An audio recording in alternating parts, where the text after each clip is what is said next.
Pushing up! Don't let it flag! Green line! Coming! At minus 20 degrees Celsius, the mountain becomes a weapon. Steel stiffens. Skin burns under layers of fabric. Breath crystallizes before it fades. 300 soldiers hold the crest of a snow-covered pass carved into unforgiving rock and ice. Far below, through sheets of wind-driven snow, 620 attackers begin their ascent. They move in formation, disciplined and patient, climbing toward a position that controls the only route into the valley beyond. The defenders already know something the attackers do not. Their ammunition is critically low. The last resupply never arrived. What remains is divided carefully along the ridge, magazines counted, redistributed, guarded like currency in a collapsing economy. Every round fired must justify its existence. There will be no sustained barrage, no wasteful suppression, only precision. The attackers climb because they must. Winter is tightening its grip, and this corridor is their last opportunity to shift the balance before the season locks movement in ice. If they seize the pass, they open the valley. If they fail, they lose momentum and possibly the campaign. On the ridge, retreat has been erased from consideration. The commander walks the line in silence as the first figures enter range. Fingers tighten. Safety catches click off. And then, in the white violence of the storm, the battle begins. Before we step fully into this frozen battlefield, take a moment to subscribe to the channel. Leave a like, and comment below which tactic would you use if you had only limited ammunition against larger force. The pass rises above a narrow valley that functions as the region's critical supply route. Whoever holds the ridge controls the flow of troops, equipment, and reinforcements below. Intelligence had signaled an imminent assault for days. Winter's grip was tightening, and once the deep freeze set in, any large-scale movement would be nearly impossible. The mountain was no longer just a defensive position, it was a race against time, carved into ice and snow. The attackers, 620 strong, moved with precise urgency. Capturing the pass was their only opportunity to fracture the defensive network and gain operational freedom. Before the season immobilized them, they relied on numbers, coordinated waves, and the assumption that pressure would eventually break the defenders' resolve. On the ridge, 300 defenders faced the storm and the enemy with grim determination. Limited ammunition, unreliable communication, and isolation made every shot, every movement, and every decision crucial. Retreat was not an option. Losing the pass would expose the valley below, tipping the campaign in the attackers' favor. And so, the battle began not just for land, but for survival.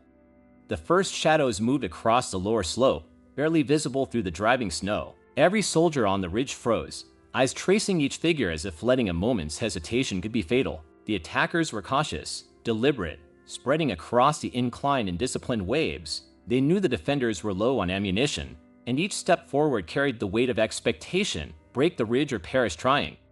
The defenders tightened their grip on rifles, checking bolts and chambering rounds with deliberate care. Every magazine was precious, every bullet had to count. Communication crackled sporadically over the frozen radios, barely audible over the howl of the wind. A single misfire or wasted shot could cost lives, and everyone understood that. The mountain did not forgive mistakes, and neither would the attackers. Snow drifted over exposed positions, masking movement, creating false silhouettes that threatened to betray every hidden defender. The first volleys rang out not chaotic, but measured, shots aimed with precision, forcing the attackers to pause, duck, and adjust their ascent. Even in smaller numbers, the defenders' choice of terrain and patience multiplied their effectiveness. The attackers regrouped, attempting to test multiple points along the ridge. They threw grenades into known strongpoints, the explosion sending snow and ice tumbling down into frozen gullies. Some defenders were knocked off their feet, limbs numbed by the cold and the concussive shock. Yet they held firm, trading space only where tactically necessary, refusing to yield the key portions of the ridge. A section of the line on the left flank shivered under the wind and the relentless pressure. They were nearly out of magazines. Improvised measures became essential: carefully aimed shots, bayonets ready for close encounters, and occasional finds to mislead the attackers. Leadership moved along the line quietly, ensuring every man knew where to hold and where to conserve fire. Despite the weather and exhaustion, the attackers continued their advance. Each step higher was more dangerous, but each pause allowed the defenders to pick their targets with even greater accuracy. The slope funneled movement, nullifying much of the numerical advantage. Every man counting, every shot deliberate, the defenders bought themselves precious minutes and inflicted slow, steady attrition on the wave below.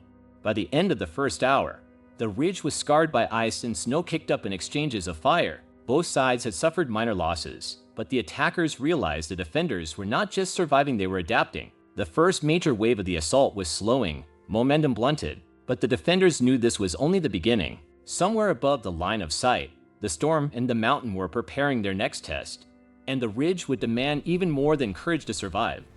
The attackers pressed harder now, splitting into coordinated waves across the ridge's flanks. Snow whipped across their advancing figures, masking movement and creating fleeting shadows that challenged every defender's perception. The wind tore at uniforms, froze fingers around rifle grips, and sapped the strength of men already exhausted from the first hour of engagement. Every heartbeat felt slower, every breath harder to draw, yet retreat was unthinkable.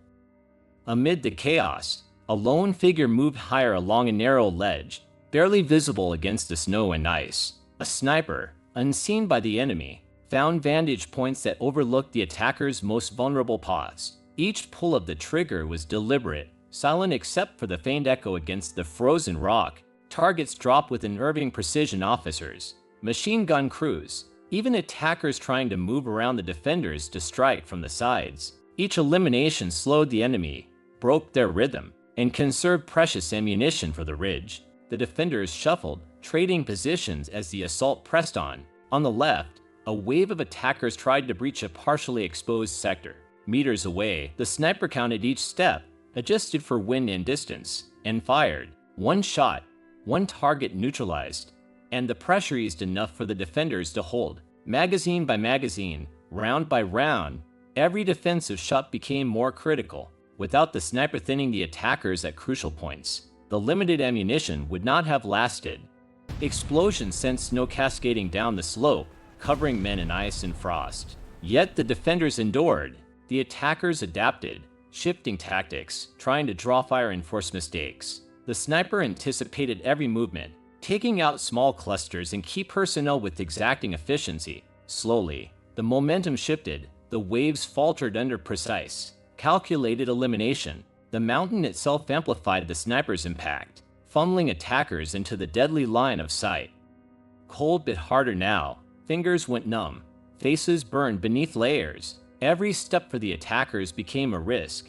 Every breath for the defenders was measured. The sniper's presence was invisible, yet tangible, a constant threat that forced hesitation and disrupted plans. A critical officer fell, and the attacking formation wavered, giving the defenders a momentary reprieve. The defenders exploited the pause, shifting fire and reinforcing weakened sectors. Snowdrifts became cover, rocks became barricades. Every small action was magnified by the sniper's unseen work. Each eliminated target was a lifeline. Every precise shot a heartbeat of the ridge's survival. The attackers were still relentless, but the tide had begun to bend. The mountain was not yet safe, the battle far from won. Yet the sniper had given the defenders something that bullets alone could not: time, control, and the opportunity to endure. The line held, for now. The attackers were no longer advancing blindly. After repeated losses among officers and machine gun crews, they recognized a deliberate pattern in the defenders' fire. Someone positioned above was selecting high-value targets with calculated precision, disrupting coordination at critical moments. Through the storm, binoculars scanned the ridgeline, mapping angles of fire and identifying likely vantage points. The sniper, once an unseen terror, had become a tactical equation to solve rather than a mystery to endure. Instead of moving in predictable waves, the attackers shifted into fragmented squads that advanced irregularly. Some units paused abruptly or changed direction mid-slope, attempting to provoke revealing shots. Others exposed themselves briefly, testing whether the defenders would waste precious ammunition. Each response was analyzed, and each silence noted. The ascent transformed into a battlefield of observation as much as firepower.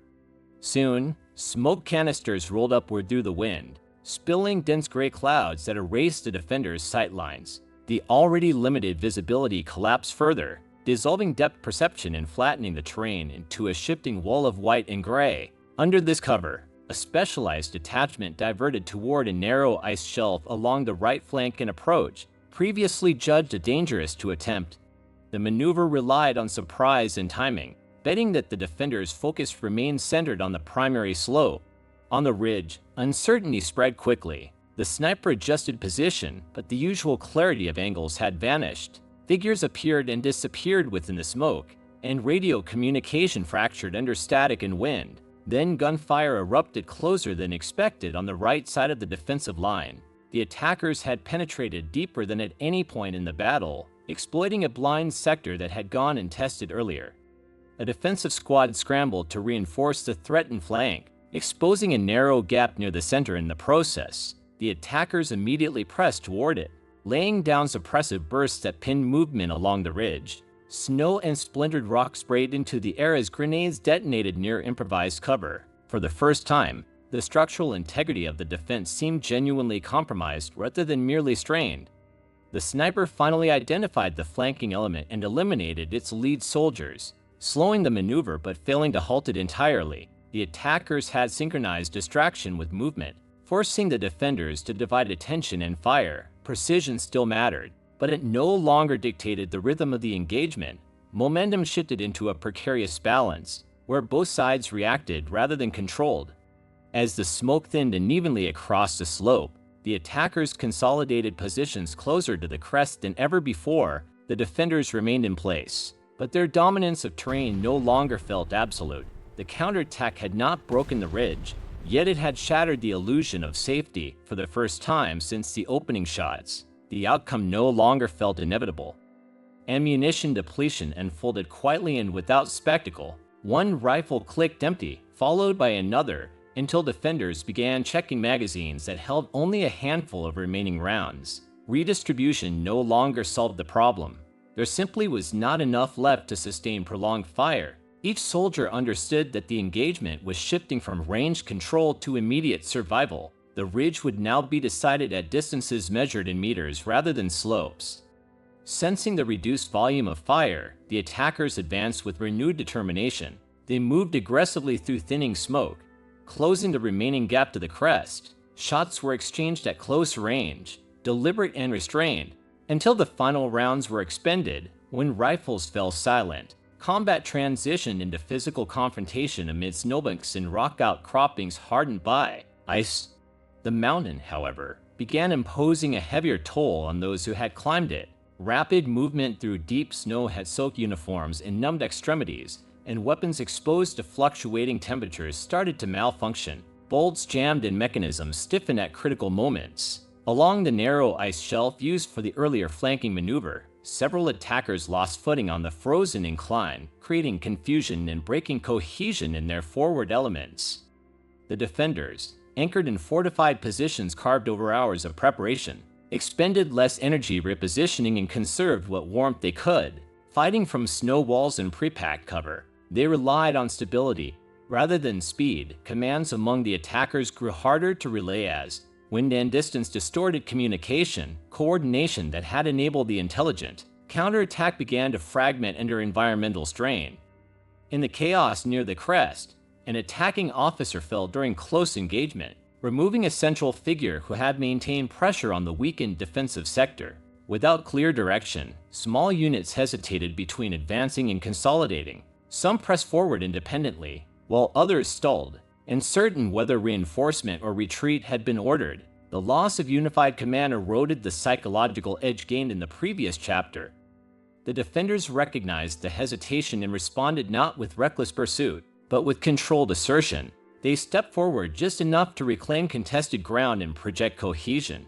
Across the ridge, their line, though exhausted and nearly unarmed, remained visibly intact. That display of discipline contrasted sharply with the attackers' growing disarray on the slope below. At last, the remaining attacking leadership made a decisive call. Continuing the assault meant escalating losses and worsening conditions. With no guarantee of breakthrough, the order to retreat was issued clearly across the slope, and one by one the attacking units disengaged and began descending the mountain. The defenders did not pursue. They held their ground as the enemy withdrew into the storm. When silence returned to the ridge, it was undeniable. The attackers had been forced back, and the defenders had won. If this battle left you on the edge of your seat, hit the like button, subscribe for more intense war stories, and comment below which tactic would you use if you had only limited ammunition against a much larger force.